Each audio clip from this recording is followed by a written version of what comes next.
Everyone, मैं आप सभी का फिर से बहुत बहुत स्वागत करता हूँ अपने यूट्यूब चैनल पर, जहाँ मैं आप सभी को आज बताऊंगा क्लास 12th के बायोलॉजी का चैप्टर नंबर 1 जो है पुष्पी पादपों में क्या लैंगिक जनन, ठीक है ना, क्या sexual reproduction in flowering plant, ठीक है।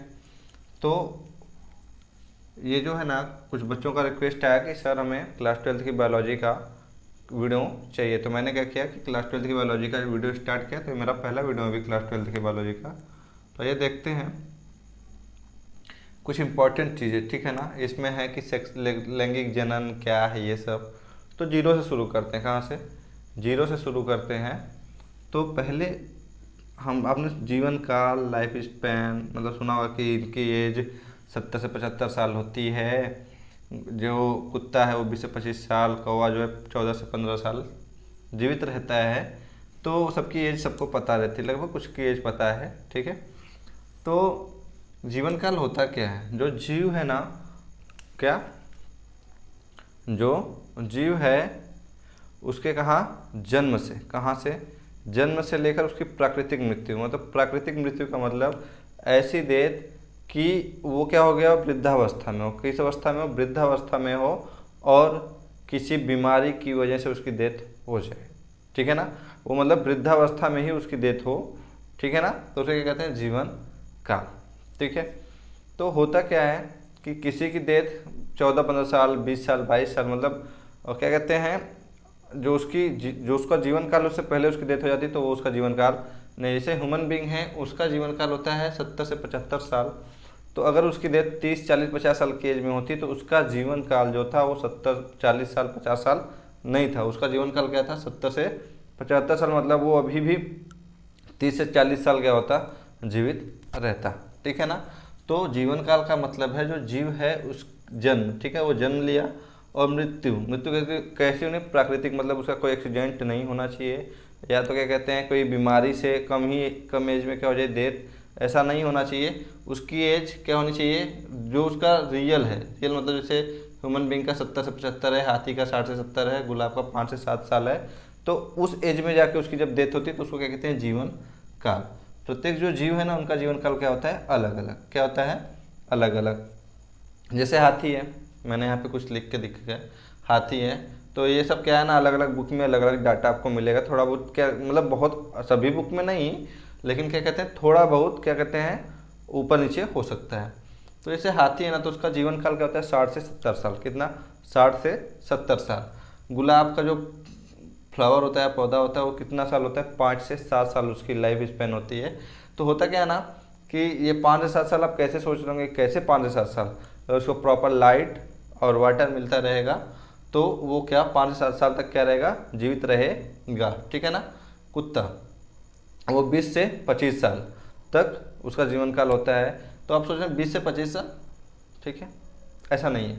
होता क्या ना कि जैसे कुत्ते हैं ना, तो उनका भी अलग अलग स्पीसीज होता है। तो ये हमने क्या लिया है कि एवरेज में, मतलब कहते हैं नहीं कि जो कुत्ता सबसे ज़्यादा साल तक जीवित रहता है, मतलब 20 से 25 साल तक जीवित रह सकता है, ऐसा कुत्ता है तो हम लोग क्या करते हैं मैक्सिमम को लेते हैं, और बाकी कम में जो है ना स्पीसीज के अकॉर्डिंग होता है, ठीक है।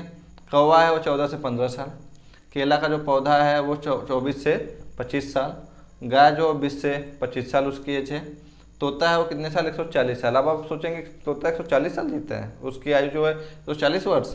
तो ये ऐसा तोता है ना कि ये मैक्सिमम, मतलब अगर तोते में जाएं, सभी तोते अगर देख लें स्पीसीज के अकॉर्डिंग, तो एक ऐसा तोता भी है जिसकी एज कितनी होती है, 140 ईयर, मतलब 140 साल होती है। मगरमच्छ 60 साल, घोड़ा 50 से 60 साल की एज तक जीवित रहता है, कछुआ जो है 100 से 150 साल, बरगद का जो पेड़ है वो कितना साल, 200 साल तक जीवित रहता है, जो तितली है वो 1 से 2 हफ्ते तक जीवित रहती है। तो ये कुछ जानवरों के, कुछ जीव के क्या है, जीवन काल है, ठीक है ना। अब एक बात सोचने वाली है कॉमन सी, एक बात बताइए, ये कुत्ता था भाई, जन्म लिया, 1 साल, 2 साल, 3 साल, 4 साल, ऐसे होते हुए वो गया होगा ना 20 से 25 साल, गया होगा कि नहीं गया होगा, गया होगा। तो उसकी डेथ हो गई होगी, तब भी आज कुत्ते दिख रहे हैं। कौवा है 14 से 15 साल तक जीवित रहा, तो उसके बाद कौवे की भी डेथ हो गई होगी, तो कौवा फिर से कहाँ दिख रहा है। गाय की डेथ हो गई होगी, तो गाय कैसे दिख रही है। तो क्या होता है ना कि उसके लिए क्या कहते हैं ना, वो जन्म, क्या कहते हैं, मृत्यु, जन्म व मृत्यु क्या है, सत्य है, सबको पता है, जन्म होगा तो मृत्यु होना ही होना है, कोई अमर नहीं है इस धरती पे, ठीक है ना। अब अमीबा को ले लें तो उसका भी कुछ ऐसे मेथड है जिससे उनको डेथ मतलब किल किया जा सकता है, बट क्या है कि वो क्या है, उनको अमर कहा जाता है कि उनको क्या कहते हैं, आप जितने टुकड़ों में करेंगे ना वो उतने ही ज़्यादा क्या करेंगे, ऑर्गेनिज्म का फॉर्मेशन करेंगे, ठीक है ना, अपने जैसे ऑर्गेनिज्म का। तो परंतु जो जीव है ना फिर भी पृथ्वी पर क्या है, पाए जाते हैं, क्योंकि वो क्या करते हैं, मरने से पहले अपने जैसी संतान को क्या करते हैं, उत्पन्न, मरने से पहले जीव क्या करते हैं, अपनी जैसी संतान को उत्पन्न कर लेते हैं। इसलिए जीव क्या मरने के बाद भी अपनी जाति का क्या करते हैं, अस्तित्व को बनाए रखते हैं। जैसे गाय खत्म हो गई, गाय की डेथ हो गई, तो उस गाय ने क्या किया ना, जैसे मान लीजिए एक गाय है ये, उसने क्या किया, 1 और 2 बछड़े, ठीक है ना। अब इसने क्या किया, 1 और 1, इसने क्या किया, 2 और 2, इस तरीके से एक गाय से कितने हो गए, 4 हुए कि नहीं हुए। तो गाय जब डेथ हुई ना गाय की, तो उसने 2 और क्या किए, काउस मतलब गाय का क्या किया है, गाय को क्या किया, जन्म दिया है। तो इस तरीके से क्या होता है ना कि एक की डेथ होती तो उसने अपने क्या किया है, अपनी जाति को बनाए रखने के लिए क्या किया, अपने जैसे संतान को उत्पन्न किया है, ठीक है। तो जनन क्या होता है, संतान उत्पन्न करना, वही जीवों द्वारा अपने जैसी संतान, मतलब सेम, जैसे गाय है तो गाय, कुत्ता है तो कुत्ता है। ऐसा तो नहीं है कि गाय से गधा, घोड़े से गधा, या तो चूहे से क्या कहते हैं बिल्ली से चूहा, या चूहे से मतलब क्या कहते हैं चूहे से छछूंदर, ठीक है ना। तो ऐसा तो कुछ होने वाला नहीं, कुत्ते से बिल्ली तो आएगी नहीं, ठीक है ना। तो ऐसा क्या होता है, अपनी संतान को क्या करना, उत्पन्न करना, और क्या करना ना और क्या करना, वो क्या करते हैं, अपने संतति को मतलब अपनी जाति को क्या करते हैं, बनाए रखना, मतलब अपनी जाति इस धरती से या इन्वायरमेंट से लुप्त नहीं होने पाए, उसको बनाए रखना क्या कहलाता है, जनन कहलाता है। जैसे आप सोच रहे होंगे कुछ जाति जैसे लुप्त वही जातियाँ होंगी, ठीक है, जो रिप्रोडक्शन नहीं कर पाए होंगी, मतलब रिप्रोडक्शन उनके मतलब फेवरेबल कंडीशन में वो रिप्रोडक्शन नहीं कर पाए होंगे, और धीरे धीरे क्या हुआ होगा, उनका इस धरती से खात्मा हो गया। जैसे डायनासोर की बात करते हैं, वो खत्म हो चुका है, ठीक है ना। तो होता क्या है ना कि वो खत्म हो गए, लेकिन वो किसी न किसी तरीके मतलब ना उसका शेप, जैसे कोई भी जानवर डेड मतलब जिसका इस पृथ्वी से अस्तित्व खत्म हो चुका है ना, उसको आप किसी और रूप में देखेंगे, छोटे बड़े साइज में, वो आपको इस धरती पे जरूर दिखेंगे, ठीक है ना। उसके बाद मनुष्य ने जन्म लिया, जन्म लेने के बाद वयस्क अवस्था में, फिर वृद्धावस्था, और उसकी क्या हो गई, मृत्यु हो गई। तो जन्म और मृत्यु के बीच में ना एक अवस्था आती है, वयस्क अवस्था, ठीक है ना।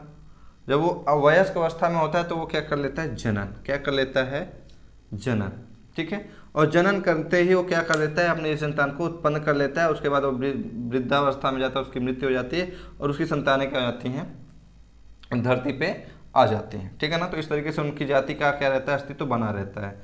अब जो जनन है ना, जनन वो 2 टाइप का होता है, लैंगिक मतलब सेक्सुअल रिप्रोडक्शन, और क्या, असेक्सुअल, क्या, सेक्सुअल और असेक्सुअल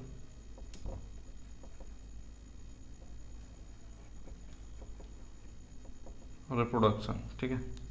तो होता क्या है कि जो लैंगिक जनन है उसमें क्या होता है ना, मेल और फीमेल, नर और मादा, ठीक है ना, नर और मादा दोनों युग्मक की आवश्यकता होती है। मतलब नर और मादा दोनों युग्मक मतलब मेल और फीमेल गैमीट दोनों इन्वॉल्व होते हैं, तब क्या होता है, नई संतति का उत्पाद मतलब नई संतति का जन्म होता है, तो उसे कहते हैं लैंगिक जनन। मतलब मेल और फीमेल दोनों ऑर्गन क्या होंगे, इन्वॉल्व होंगे, ठीक है, मेल और फीमेल गैमीट क्या होंगे, इन्वॉल्व होंगे, तभी क्या होगा, नए संतान की उत्पत्ति होगी, ठीक है ना।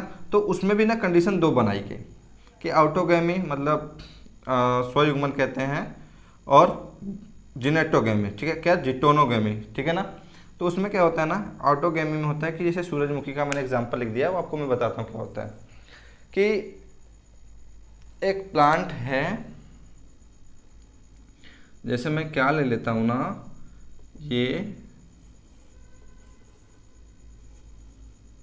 मान लीजिए कोई फ्लावर है, ये मान लीजिए ब्रिंजल बैगन ले लेते हैं, टमाटर ले लेते हैं, और उसके अंदर ना पॉलन ऐसे निकला होता है, और यहाँ पे क्या है, ये फीमेल रिप्रोडक्टिव ऑर्गन है। ठीक है, ये थोड़ा सा मैं ऊपर तक बना देता हूँ। ठीक है, अब यहाँ से पॉलन क्या होगा, ये फ्लावर ऐसे ही है, पॉलन यहाँ से कहाँ गया, इस पे आ गया कि नहीं आ जाएगा, आ जाएगा मूव करके अपने आप, किसी की ज़रूरत पड़ी नहीं पड़ी, ना हवा ना ह्यूमन बींग, किसी की आवश्यकता नहीं पड़ेगी, वो पॉलन अपने आप ही कहाँ उसके स्टिग्मा मतलब फीमेल रिप्रोडक्टिव ऑर्गन के स्टिग्मा पे पहुँच जाएगा, और उससे क्या होगा, यहाँ पे फर्टिलाइजेशन मतलब क्या कहते हैं, निषेचन का प्रोसेस शुरू होगा। ये यहाँ से पॉलन आएगा, ठीक है, अंडाशय में जाएगा, वो सब ठीक है ना।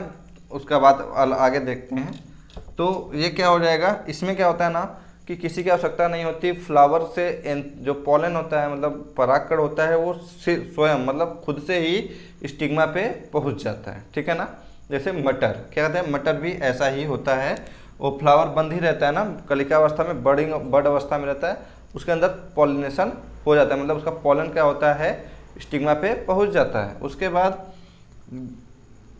डिटोनोगेमी में क्या है कि मक्का देखें, मक्का ऐसे यहाँ पे कॉब निकला रहता है ऐसे, ठीक है ना, भुट्टा निकला रहता है। अब ये क्या होता है ना, पॉलन देखिए अलग है, ये परागकण अलग जगह है, और फीमेल रिप्रोडक्टिव ऑर्गन मतलब मादा जनानांग कहाँ है, अलग जगह पे। अब लेकिन एक ही पौधे पे ये पॉलन इसके ऊपर आ जाएगा, और क्या हो जाएगा, ये फर्टिलाइजेशन का प्रोसेस कंप्लीट हो जाएगा। तो मतलब एक ही पौधे पे अलग अलग जगह पे क्या परागकण और क्या रहते हैं, फीमेल रिप्रोडक्टिव ऑर्गन मतलब मादा जननांग और नर जननांग एक ही पौधे पे होते हैं, लेकिन अलग अलग जगह, कहाँ पे, अलग अलग जगह पे। ठीक है, उसके बाद देखते हैं सेक्सुअल मतलब रिप्रोडक्शन का सेकंड प्रोसेस क्या है, असेक्सुअल रिप्रोडक्शन। तो इसमें क्या होता है ना कि एक ही मतलब मेल या फीमेल ऐसा कुछ नहीं है, उसमें केवल एक ही गैमेट होगा, एक ही सेल होगी, जिससे क्या हो जाएगा, नए जानवर मतलब नए ऑर्गेनिज्म का क्या हो जाता है, फॉर्मेशन मतलब निर्माण हो जाएगा या जन्म हो जाएगा। ठीक है, तो इसमें आते एक कोशिकीय जीव, जैसे मोनेरा प्रोसिस्टा के बारे में आपने सुना होगा, ठीक है ना, किंगडम मोनेरा प्रोसिस्टा जगत जो है उसमें जो आने वाले जीव हैं, जैसे अमीबा, पैरामीशियम, जुगलिना, ठीक है ना, ये सब जो है वो क्या करते हैं, असेक्सुअल रिप्रोडक्शन करके क्या करते हैं, अपनी संतति को इस धरती पे बनाए हुए हैं। तो इस तरीके से मैंने क्या किया, कुछ आपको इंपॉर्टेंट चीज़ें बता दी। पुष्पी पादपों में लैंगिक जनन के बारे में मैं आपको अभी बताता हूँ। ये लैंगिक जनन ये सब क्या है, जनन क्या है, जनन की आवश्यकता क्यों पड़ी, क्योंकि जीवन काल को क्या करना है, मेंटेन करना है, इसलिए क्या करना पड़ा, जनन। और जनन करते हैं तो अपनी क्या होती है कि अपनी जो जाति है ना उसका अस्तित्व तो बना रहता है। जनन दो तरीके से, लैंगिक अजन लैंगिक। हमको लैंगिक पढ़ना है, और भी किस में पढ़ना है, पुष्पी पादपों में पढ़ना है। तो आप सब इसका स्क्रीनशॉट ले लीजिए, फिर मैं आगे आपको बताता हूँ। ठीक है, आप सभी ने स्क्रीनशॉट ले लिया होगा। आइए देखते हैं आगे कि अब मेन इस चैप्टर में हमको पढ़ना क्या है। ठीक है ना, तो मेन चीज़ ये है कि पहले जान लेते हैं ना पुष्पी पादप किसे कहते हैं। सवाल भी पादप जगत में आता है, ब्रायोफाइटा, टेरिडोफाइटा, एंजियोस्पर्म, जिम्नोस्पर्म ना, तो ये पांचों तो पादप जगत में आते हैं। तो कौन सा पुष्पी पादप है, सोचो, नहीं मालूम ना। आइए देखते हैं। जो शैवाल है वो क्या, जड़ तना पत्ती इसमें नहीं पाई जाती है, जड़ तना पत्ती नहीं पाई जाती। दूसरा है ब्रायोफाइटा, टेरिडोफाइटा, एंजियोस्पर्म, जिम्नोस्पर्म। तो ब्रायोफाइटा जो है वो क्या है, इसमें जड़ तना पत्ती जो है ना उसके जैसी संरचना, मतलब उसका आभास होता है कि ये जड़ जैसा है, पत्ती जैसा है, और ये तना जैसा है। ठीक है ना, उसके बाद टेरिडोफाइटा, टेरिडोफाइटा इसमें क्या है, जड़ तना पत्ती क्या होती है, पाई जाती है, जड़ तना पत्ती पाई जाती है, लेकिन पुष्प बीज नहीं होते। देख लीजिए ना, इसमें पुष्प बीज कहीं अभी नहीं है। तो जड़ तना पत्ती पाई जाती है, लेकिन पुष्प और बीज नहीं बनते हैं। आगे देखते हैं अनावृत बीजी। ठीक है ना, इसको कहते हैं जिम्नोस्पर्म। अनावृत बीजी मतलब अना मतलब अनुपस्थित, क्या, बीजी मतलब बीज, ऐसे समझ लीजिए ना। अनावृत बीजी मतलब अनुपस्थित, सॉरी, अनाव से समझ लीजिए कि अनुपस्थित होगा, जड़ तना पत्ती बीज होगा, लेकिन पुष्प नहीं होगा। अभी मतलब पुष्प वाली बात नहीं है कि ये पुष्पी पादप कौन है, तो इसमें भी पुष्प नहीं है, लेकिन आवृत बीजी मतलब इसमें क्या है, उपस्थित है। अनुपस्थित वाला तो हो गया, अब सेम बचा एक चीज़, उपस्थित जड़, तना, पत्ती, पुष्प और बीज सब कुछ बनता है किसमें? एंजियोस्पर्म मतलब आवृतबीजी पौधों में, ठीक है ना। तो उसके बाद अब हम लोग देखते हैं कि आवृतबीजी मतलब पुष्पी पादप कैसे होते हैं। तो पुष्पी पादप मतलब जिसमें पुष्प आते हैं, ऐसा प्लांट जिसमें क्या होता है? पुष्प लगता है, ठीक है ना। तो जैसे पुष्प है ना, तो उसका यूज कहाँ होता है? कहीं शौक में जाते हैं ना, तो वाइट फ्लावर। दोस्त को कौन सा कलर देते हैं? Yellow colour. और प्यार मोहब्बत में कौन सा कलर देते हैं? रेड या पिंक, ठीक है ना। तो आइए अब देखते हैं कि जो पुष्प है वो है क्या? गिफ्ट देने वाली चीज़ है। भाई पुष्प जो है हमारे लिए यूज़फुल क्या है? कहीं कहीं शौक में गए, कहीं फ्रेंड्स के पास गए और कहीं शादी वादी में गए, तो वो तो बात अलग है भैया, वो हमारे लिए यूज़फुल है। पौधे के लिए क्या है? तो पौधे के लिए क्या है? पुष्प आवृतबीजी पौधों का मुख्य जनन अंग होता है। मतलब जो आवृतबीजी पौधे हैं, जो पुष्पी पादप हैं, उसका क्या है? मुख्य जनन अंग होता है। मतलब पुष्प होगा, पुष्प क्या है? वो वही जनन अंग है जो क्या करता है? बीज फल का क्या करता है? फॉर्मेशन करता है। तो सबसे महत्वपूर्ण अंग कौन, जनन अंग कौन सा है? महत्वपूर्ण जनन अंग क्या है? वो पुष्प होता है। और पुष्प में कुल कितने चक्र होते हैं ना, बात होती है पुष्प में कुल कितने चक्र होते हैं। तो पुष्प में कुल 2 चक्र, सॉरी कुल 4 चक्र होते हैं। तो इसमें होता क्या है ना कि 4 चक्र मतलब ऐसे ना, 4 चक्र मतलब समझिए 4 भाग होते हैं, ठीक है ना। तो पहले हम लोग क्या करते हैं ना, याद करने का तरीका, बाहर से अंदर जाए कि अंदर से बाहर जाए? बाहर से अंदर जाते हैं ना, बाहर से तब अंदर जाते हैं। बाहर से निकलते हैं, पुष्प ले लिए, हाथ में पकड़ लिए, पकड़ने के बाद वो चीज़ क्या थी? वो पकड़ी हुई चीज़ डंठल थी, जिसको क्या कहते हैं? पेडिकल, क्या कहते हैं? पेडिकल कहते हैं। और उसके बाद पुष्प जहाँ आश्रित था उसको क्या कहते हैं? पुष्पासन। ऐसे तोड़ेंगे ना तो ऐसे कटोरी ऐसी रचना दिखेगी आपको ना, तो क्या होगी? पुष्पासन। उसके बाद अब ऊपर जाएंगे और अब आते हैं चक्र में, मेन चक्र में। तो वह दल क्या कहते हैं उसको? सेपल। हरा हरा दिखता है ना, ऐसे 4 या 5 दिखता है, अलग अलग फ्लावर में अलग अलग क्वांटिटी होती है उसकी, तो जो संख्या अलग अलग होती है, तो वह दल, ठीक है ना। उसके बाद ऊपर और जाते हैं, अभी बाहर के ही भाग, ठीक है ना। अब ये क्या होता है ना, ऐसे क्या, ऐसे हरे कलर का होता है। और उसके बाद कलर में फिर उसके आगे जाते हैं तो बंद करके कौन रखता है?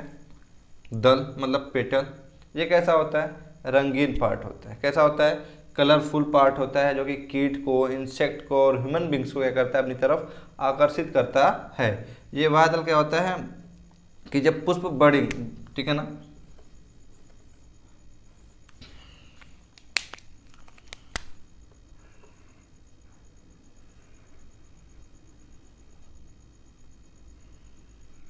मान लीजिए पुष्प को क्या किया है? कवर करके कौन रखा है?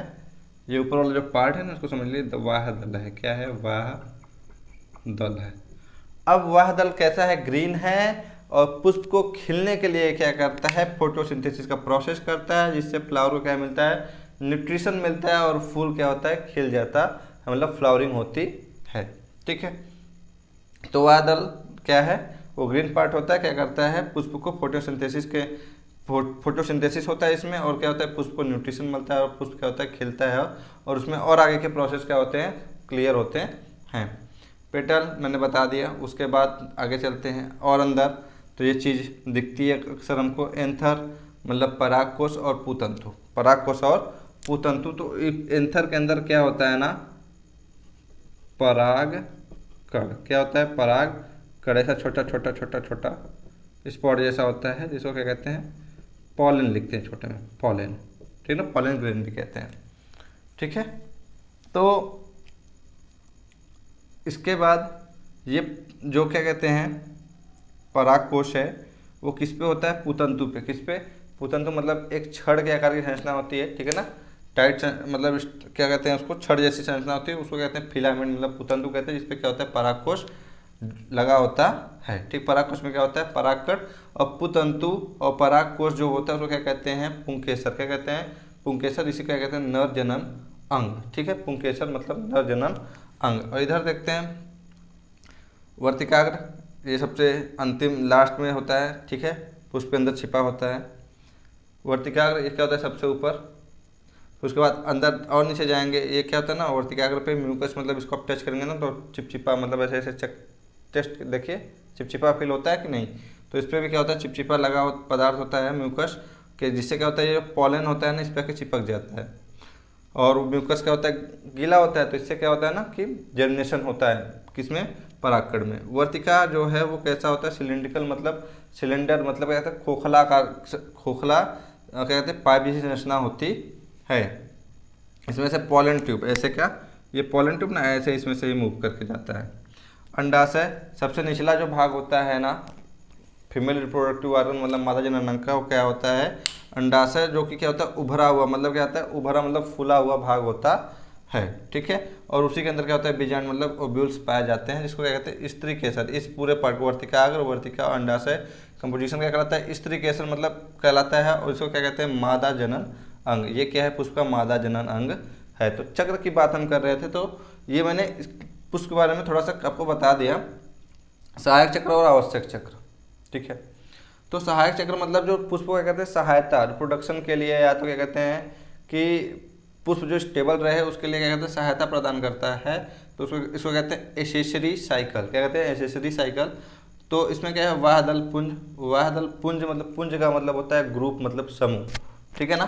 तो वाह दल पुंज मतलब कैलिक्स, जैसे क्या कहते हैं ना, ये हरा वाला पार्ट जो है वो हमें आपको एक दिखेगा, एक दिख सकता है कभी कभी, नहीं तो मैक्सिमम। तो जब एक से ज़्यादा होता है तो उसको क्या कहते हैं वाह दल पुंज, और जब वो अकेले रहता है तो उसको क्या कहते हैं वाह दल कैलिक्स ग्रुप में। और जब एक इंडिविजुअल मतलब एक हरी वाली पत्ती उसमें से निकाल लेते हैं ऐसे, तो उसको क्या कहते हैं सेपल कहते हैं। दूसरा दलपुंज मतलब ये जो कलर वाला जैसे गुलाब है उनमें पंखुड़ियाँ 5, 6, 10, 15 जो भी लगी होती हैं वो ग्रुप में होती है, तो उसको क्या कहते हैं दलपुंज कहेंगे, मतलब कोरोला कहेंगे। और एक पंखुड़ी मतलब उखाड़ के देंगे, निकाल के देते हैं, तो उसको क्या कहते हैं भैया वो दल है, दल मतलब पेटल है।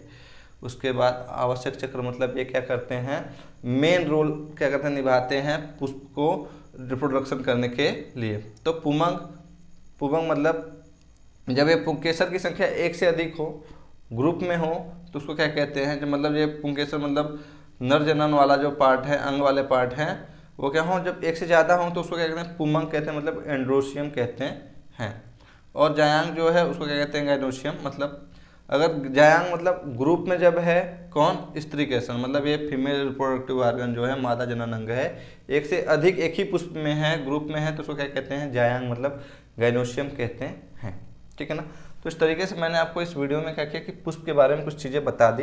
अब हम लोग पढ़ेंगे ना कि पुष्प में निषेचन के पहले क्या होता है, निषेचन, और निषेचन के बाद, इसका मैं इसके बारे में, ठीक है। आगे जो टॉपिक बचे हुए हैं मैं आपको अगले वीडियो में बताऊंगा, क्योंकि वीडियो थोड़ा बड़ा हो रहा था। आपको वीडियो अच्छा लगा हो तो लाइक ज़रूर करिएगा, अधिक से अधिक लोगों के पास शेयर करिएगा, और चैनल को सब्सक्राइब करके बगल में बेल आइकन बना होगा उस पर क्लिक करिएगा, जिससे मैं नया वीडियो डालूंगा तो आपको तुरंत नोटिफिकेशन मिल जाएगा, ठीक है। आपको वीडियो देखने के लिए आप सभी का बहुत बहुत धन्यवाद।